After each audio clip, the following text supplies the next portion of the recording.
Touchdown BC is sponsored by the Robertson Braun Group, Remax Kelowna. Thinking real estate in Kelowna? Think Blake Robertson, Marlene Braun. For more information, call 250-212-2888 or 250-878-5242. Touchdown BC is also sponsored by Subway and the Subway Bowl. The Subway Bowl hosts and supports the BC High School Football Championships and amateur football around the province.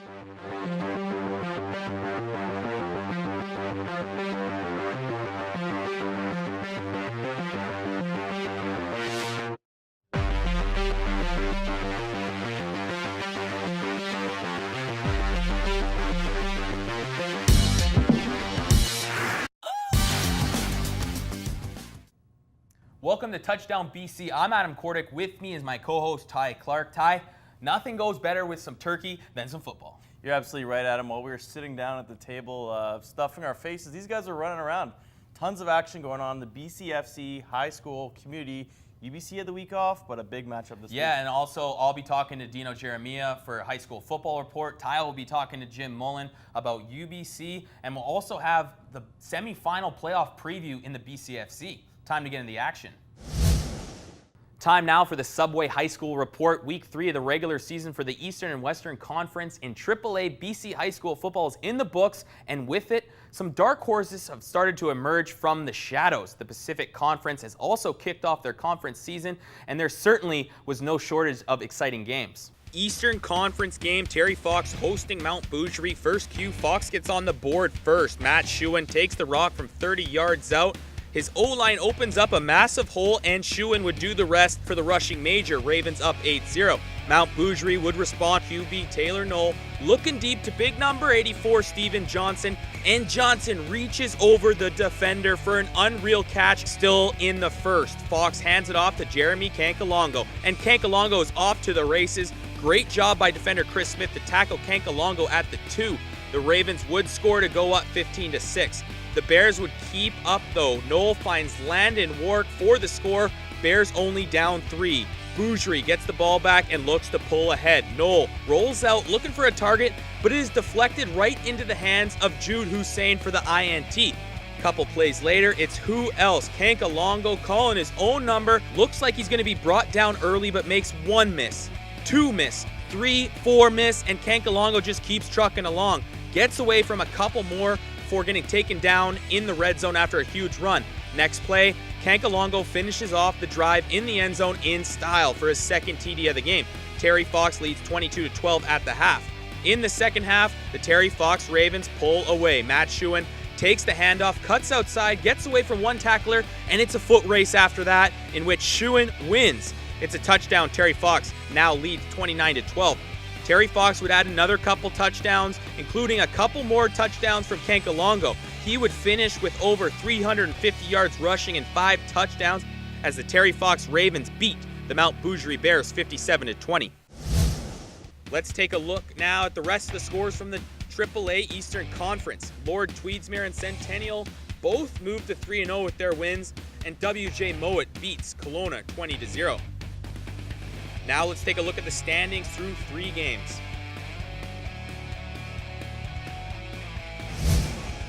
Rutland versus Earl Marriott. First quarter, it's Matt Clack taking the toss out to the right as he puts Rutland ahead 6-0. Second cue, it's Zachary Hemmett trying to make something happen. He looks for an open receiver, makes a couple big man miss and calls for some movement until he temporarily forgets his team isn't in the green and orange jerseys. Third quarter, Rutland up 6-0. Matt Clack takes the handoff and he does all the work. He streaks down the sidelines, breaks a couple tackles, and puts Rutland into great field position. A few plays later, and Hammett takes it in himself to push the lead to 14-0 for Rutland. Earl Marriott trying to mount a comeback, and Owen Dickey throws a quick screen to Daniel Damron, and he uses that speed and 6'3" frame to good use. Break and tackle after tackle down the sidelines to make it 14-7. Still in the third, and Rutland goes back to their game plan. Give the rock to Matt Clack. And guess what, folks? That game plan works. Clack does what he does best, taking it all the way to the house, putting Rutland up 21-7. In the fourth, Owen Dickey calls his own number on this option play. He gets in for the score to make it a one-score game, 21-15 now. Late fourth, Matt Clack scores his third touchdown of the game. Rutland beats Earl Marriott, 27-15.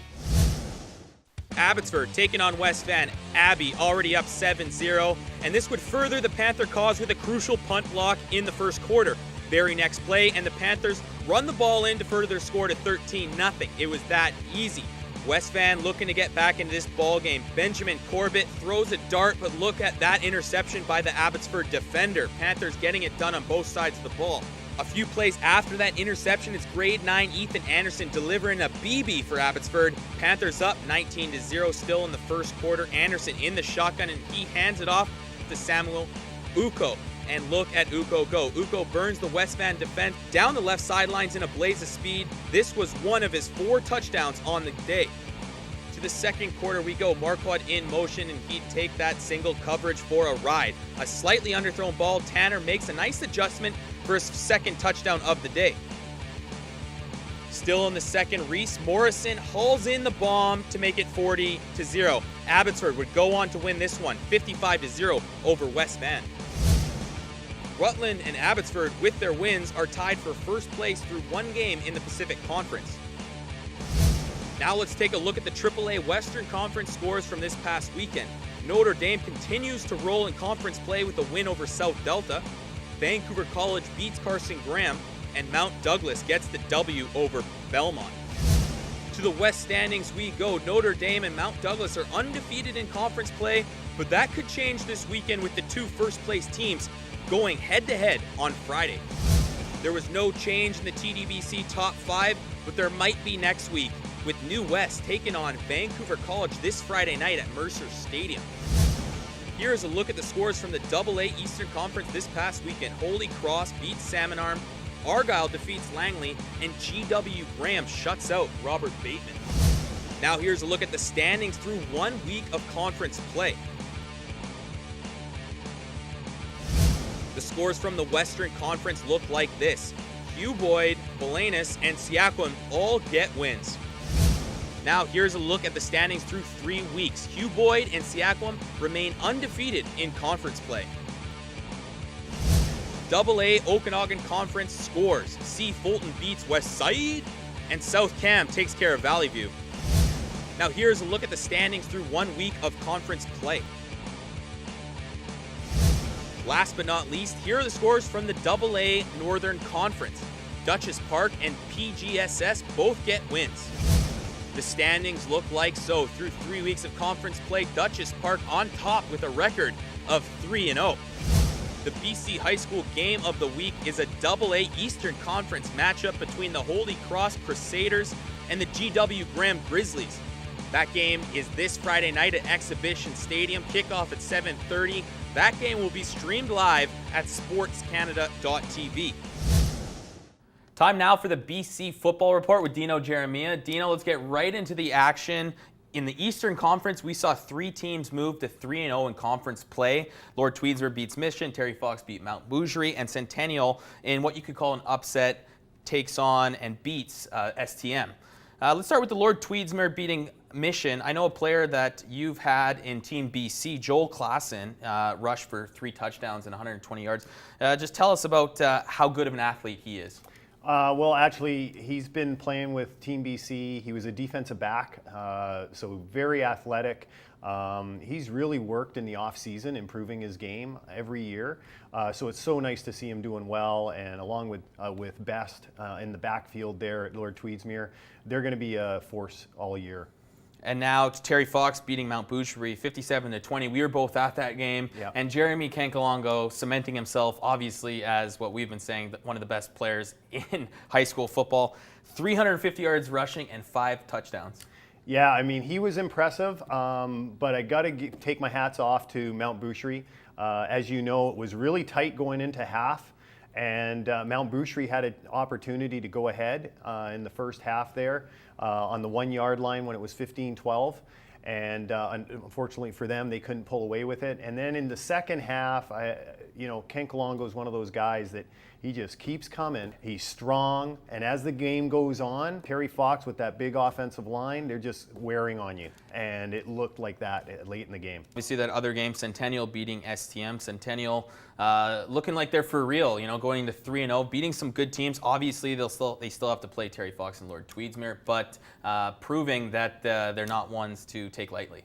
No, and I'm impressed with their athletes. They keep making plays, and for them to beat St. Thomas More, that's a huge, huge win for them. St. Thomas More, a disciplined team, as I mentioned last week, always has that element of toughness with them. So hats off to Centennial for coming out and playing and beating STM. And just quickly for the Western Conference, the team you coach, the Notre Dame Jugglers beat another solid team in South Delta. So that's 2 key wins now in conference play in the last 2 weeks. Yeah, it's. I think the players have really taken to what we're doing with the team, and they're having some fun with it. Obviously, as confidence builds, this game is all about building confidence and getting comfortable with your systems. And so we're got the huge challenge this weekend, and I know we'll talk about it, but against Mount Doug for sure. Yeah, in the Western Conference, we have 2 huge matchups really in conference play. The top 4 teams in the conference going at it. Obviously, Notre Dame is taking on Mount Doug, the team to beat. And I guess, is this the measuring stick game, really? Anytime you play the defending championship, that is a measuring stick. Mm-hmm. And I mean, 4 championships in the last 5 years, always well coached. That tradition of winning, you can't put your finger on it, but when they're down, they just find a way. They win close, they win big, they find ways to win. So that's a huge challenge. And now to AA, the main team, Seaquam, number 1 ranked AA team. So Seaquam played Windsor 35-21. They were actually down 21-14 at halftime. How good is that for a number 1 ranked team, maybe to be down at halftime and have a game that they don't lead for 4 quarters, but have to actually, somewhat work for it and come back in the second half? Yeah, you never want to plan that, but I think coaches are always pleased when their team comes and shows some character that they maybe weren't sure they had. Because if you walk through a few games, 3 or 4 games in the season, and you're winning and you've kind of taken it from the beginning and you're leading all the way through, you're not sure what's going to happen when they get tested and they get challenged. They were tested and challenged, and their character came through, and they're on top. And football aside, I know you've started what you've called the Recruiting Academy. Yeah.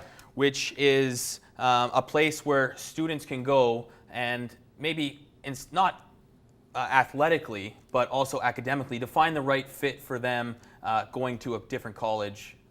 Yeah, it's simply giving parents and players, all athletes, an opportunity to look at all their options and get a little familiar with it. The recruiting world has become so complicated and frustrating and can be overwhelming to kids and parents. Where do I start? Where do I go?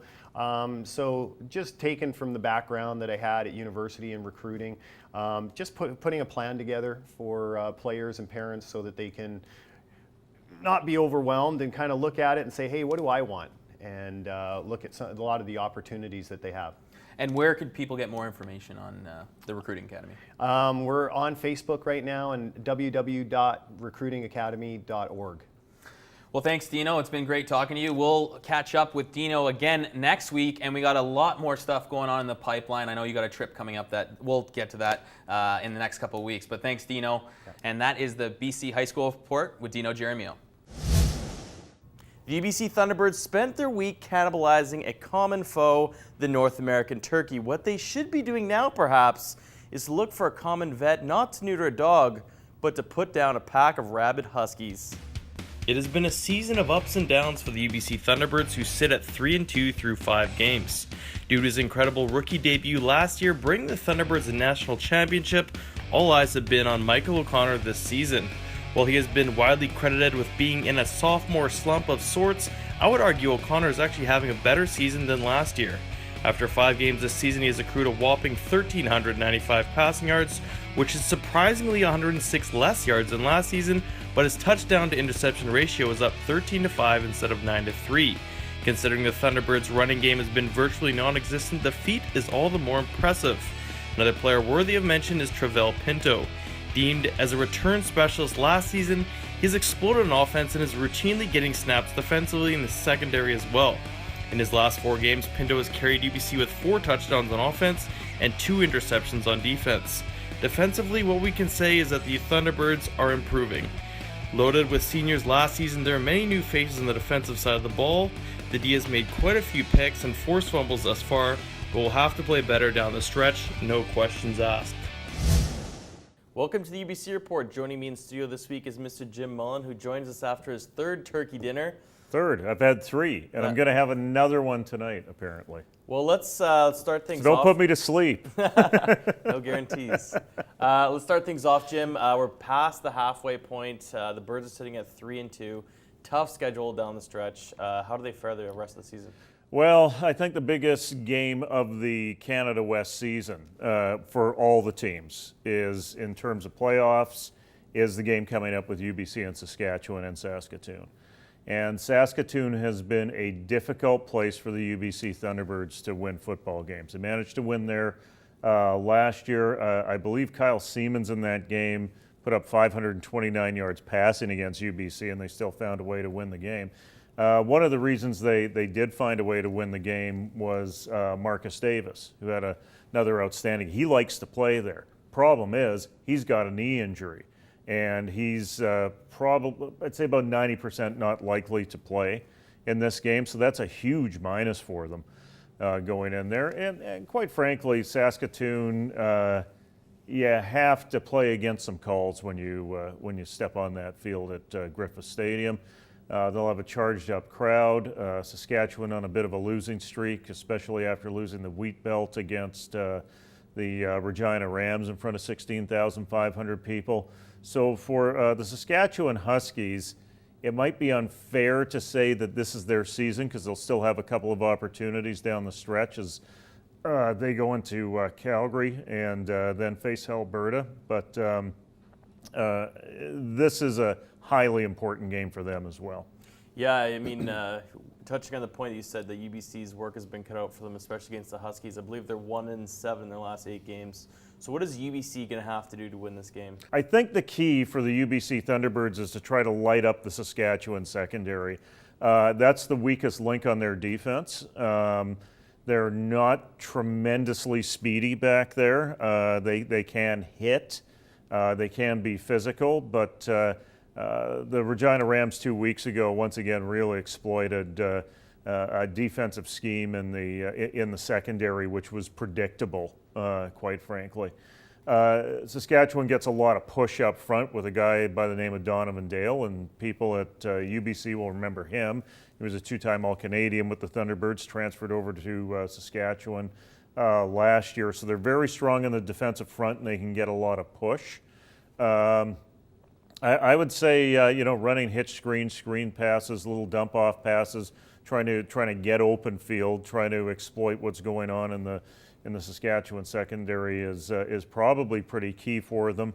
On the defensive side, they've got to find a way to shut down Tyler Chow and the Saskatchewan running game.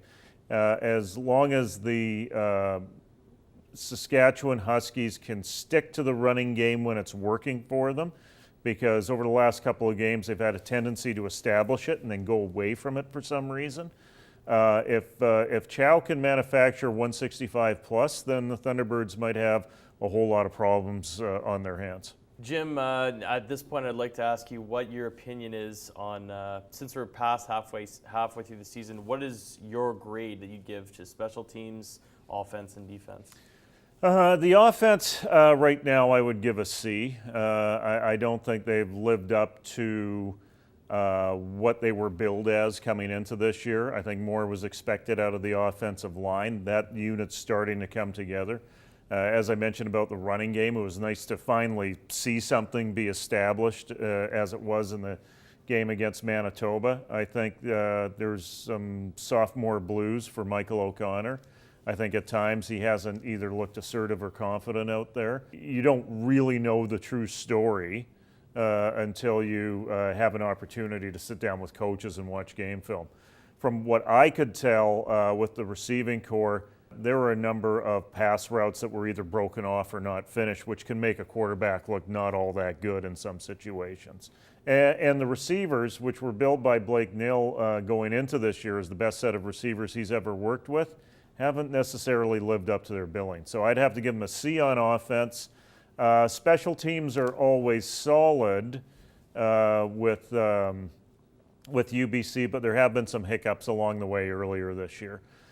So even though they were an A+ last year, give them kind of a B- this year. There's a little room for improvement, but they have come through for them in some key moments. And the defense was definitely an F coming out of the gate, but that was to be expected. I think they're improving. I remember back when I got report cards, they used to give you an I for improving. Because they didn't want to nail you down to a letter grade. I'll give them an I before I step up with an A, B, C, or a D for them. Well, there certainly is quite a bit of room for improvement, but that's your Thanksgiving edition of the UBC Report with Jim Mullin. The UBC Thunderbirds' next game will be on the road where they take on the Huskies in Saskatchewan at 5 p.m. Pacific Time. This weekend marks the start of the BCFC playoffs. 4 teams are in the hunt to become BCFC champions when the playoffs are all said and done. One semi has the first place West Shore Rebels taking on their island foe, the VI Raiders, and the other has the defending Cullen Cup champs, the Okanagan Sun, taking on the Langley Rams in Kelowna. We got a chance to talk to all 4 coaches leading up to their games, but before that, earlier in the week, the BCFC named its conference All-Stars. Let's find out who they are. Here is a look at the C&D Logistics BCFC Conference All-Stars. At QB, West Shore Rebels, Ashton McKinnon, and at running back, BCFC's leading rusher, Jamel Lyles, and VI Raiders running back, Nathan Berg. Kalik Johnson of the Langley Rams, Mike West of the Valley Huskers, Dustin Rodriguez of the VI Raiders, and Nathaniel Pinto of the West Shore Rebels are your All-Stars at receiver. Here is a look at the offensive linemen that were named to the All-Star team. Armin Purewell and Christian Krause of the West Shore Rebels, Shay Fakney of the Langley Rams, and Michelle Vecchio and Quint Horton of the Okanagan Sun. Here are your conference all-stars for the defensive line. Jonas Gearing of the Okanagan Sun, Kent Hicks of the West Shore Rebels, and Nick Wested and Saheem Charles Brown of the Langley Rams. At linebacker, VI Raiders Dexter Shea, Okanagan Sun Lane Hall, and Brendan Desjardins of the Langley Rams. Here's a look at your all-stars at defensive back. VI Raiders Cole Vertanen and Josh Paisley get the nod. Kamloops Broncos Jordan Angove and Connor Richard and Beck Fullerton of the Okanagan Sun. Tiernan Doherty has been named twice to the all-star team this year as the punter and also the place kicker. This Saturday, the first place West Shore Rebels will host the VI Raiders in Langford in one of the BCFC semifinal games. We talked with the head coach of the West Shore Rebels, J.C. Boyce, and asked him what he expects to see in the Raiders. I think they're a very, very good football team. They're a very storied program. They got a lot of tradition, a lot of pride, just a lot of continuity. I have a lot of respect for Coach Erdman, and I coached, as mentioned several times, with Coach Doug Hawking, and I think they're going to be very well prepared. I think they're the hottest team in the BCFC right now. I think that they haven't lost a game in 3 games. They've had some big games, and I think it's a good matchup for us, and I think it's going to be a very entertaining, very physical, very fast football game. We also talked to the head coach of the VI Raiders, Jerome Erdman, and asked him what his team needs to do Saturday to have a chance to walk out of Langford with a win. Stop their run game and limit their big plays on defense. Take what they give us, play the field position game, and, concentrate on doing what we do well. Don't get caught up in the hype. Do your job. Limit our mistakes, and we should be okay. If you are in the Victoria area, the BCFC semifinal game between the VI Raiders and the West Shore Rebels is on Sunday.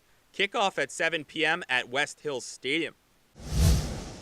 The other semifinal game has the Okanagan Sun hosting the Langley Rams on Sunday. We asked the head coach of the Okanagan Sun, Ben McCauley, what he expects to see in the game against the Rams. Well, I think Langley is going to be a different team than we saw last game. I think they're going to be highly motivated. probably playing with a little bit of desperation.